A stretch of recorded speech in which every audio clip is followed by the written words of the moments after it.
ओम गुरुवे नमः। प्यारे हरि भक्तों, अब हम आप लोगों के सम्मुख तुला लग्न के प्रथम भाव में अगर चंद्रमा विराजमान होते हैं तो उस विषय में थोड़ा सा प्रकाश डालेंगे।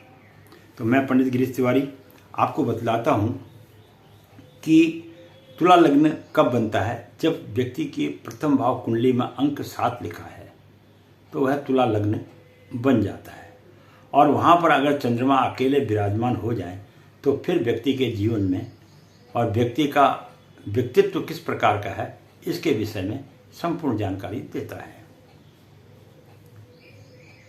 तो पहला भाव केंद्र भाव है और जिसको शारीरिक स्थान भी माना जाता है, शरीर का स्थान भी माना जाता है। यहाँ पर अगर चंद्रमा बैठा है तो मित्र शुक्र की तुला राशि में, इससे चंद्रमा के प्रभाव से जो है व्यक्ति के शारीरिक सौंदर्य, स्वास्थ्य तथा वह एक प्रभावशाली व्यक्ति कहलाता है। ऐसे व्यक्ति जो है राजनीति के क्षेत्र में सम्मानित व्यक्ति कहलाते हैं, एक सम्मानजनक व्यक्ति कहलाते हैं। और उनको पितृपक्ष की तरफ से भी जो है सम्मान की वृद्धि होती है। और अगर यहाँ से चंद्रमा जब सप्तम भाव में पत्नी स्थान को देखता है तो वह मंगल की राशि मेष राशि को देखता है, जिसके कारण ऐसे व्यक्तियों को सुंदर स्त्री की प्राप्ति होती है। और व्यवसाय के क्षेत्र में भी उसको लाभ की प्राप्ति होती है। तुला लग्न के प्रथम भाव में चंद्रमा का अकेले बैठने का प्रभाव हम आपको बता रहे हैं। हम किसी राशि से बात नहीं कर रहे, हम लग्न से बात कर रहे हैं इस समय। और उसे अपने जीवन में भोग आदि का भी प्राप्ति होती है और वह अपना प्रभाव सर्वत्र प्राप्त करता है। ऐसा भी तुला लग्न के प्रथम भाव में चंद्रमा के विराजमान होने पर व्यक्ति के जीवन में देखा गया है। तो चंद्रमा के सप्तम भाव में तो चंद्रमा देखता ही है तो पत्नी स्थान से परिवार से तो उसे सुख की प्राप्ति होती है, लेकिन लग्न में बैठने के कारण जो है व्यक्ति जो है एक प्रभावशाली व्यक्ति होता है, ऐसा ज्योतिष शास्त्र कहता है। और तुला लग्न तभी होगा जब आपकी जन्म पत्रिका के अंदर में प्रथम भाव में अंक 7 लिखा है और वहां पर चंद्रमा विराजमान है, तो तब इस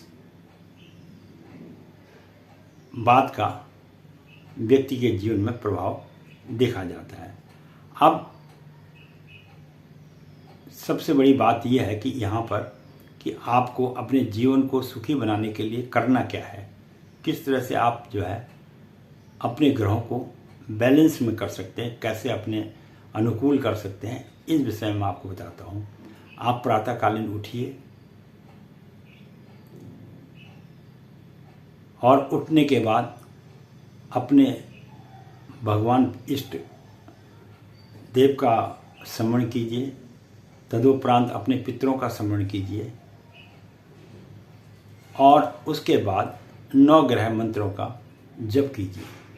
ये जप किसी ब्राह्मण के द्वारा नहीं, यह आपके द्वारा स्वयं किया जाना चाहिए, क्योंकि यह एक प्रकार की तपस्या है। चाहे आप 15 मिनट 20 मिनट जो भी करते हैं वो एक तपस्या है और इसे प्रतिदिन करिए। अब फिर देखिए आपके जीवन में क्या चमत्कार होता है।